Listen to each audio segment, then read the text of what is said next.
morning ધોરણ 11 ના વિદ્યાર્થીઓ પ્રકરણ નંબર 1 બીજું આપણે પૂર્ણ કર્યા 3 4 5 અગાઉ પૂરા કર્યા હતા બરાબર બધાયમાં આપણે બધી રીતના એક દાખલા શીખી ગયા હતા હવે પ્રકરણ નંબર 6 પ્રકરણનું નામ છે ક્રમચય અને સંચય શું છે પ્રકરણનું નામ ક્રમચય અને સંચય પહેલા જે વસ્તુ જાણવાની છે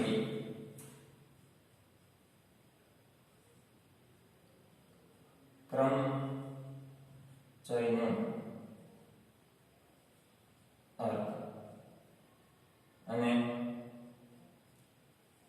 સંકેત બીજી વસ્તુ સંચયનો અર્થ અને સંકેત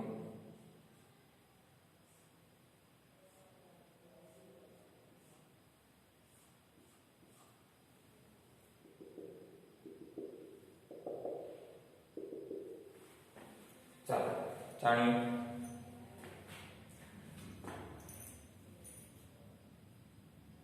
n ની જુદી જુદી વસ્તુઓમાંથી આ ચલો સાંભળો પહેલા સૂત્ર સમજી લો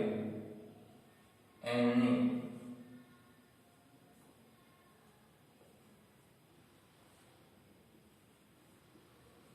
જુદી જુદી વસ્તુઓમાંથી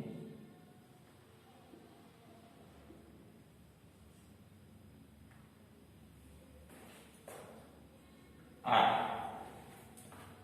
વસ્તુઓને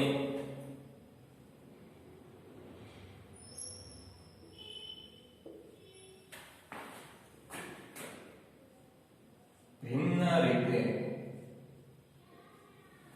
રીતે એટલે અલગ અલગ રીતે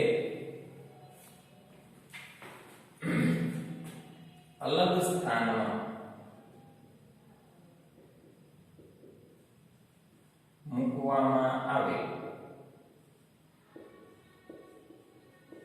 તો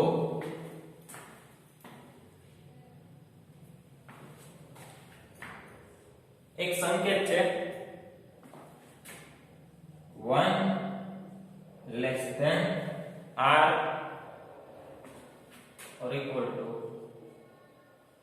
n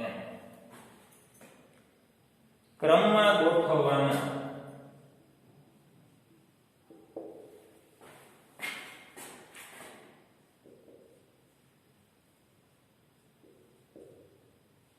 દરેક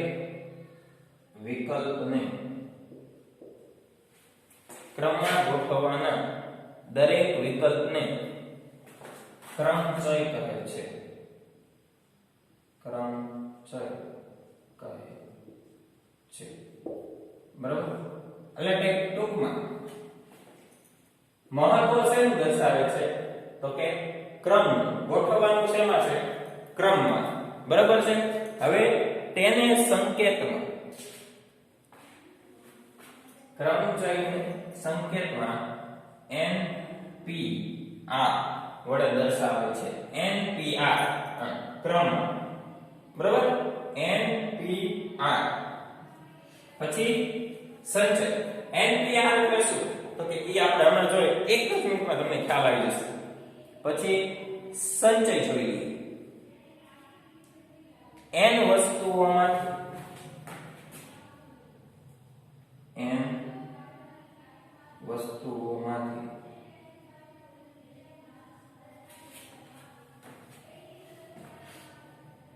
r વસ્તુઓની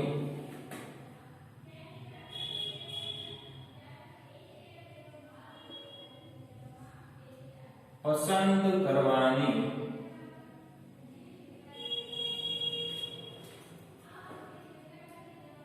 કુલ રીતને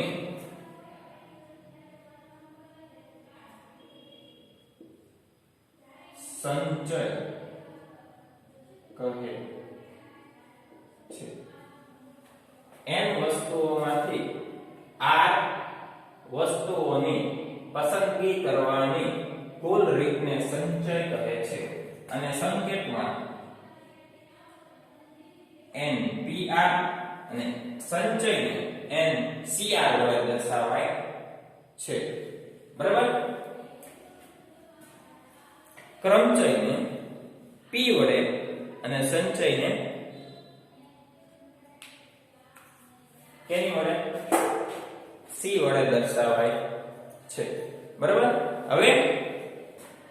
આની ઉપરથી અલગ અલગ પ્રકારના સૂત્ર બરાબર અને એના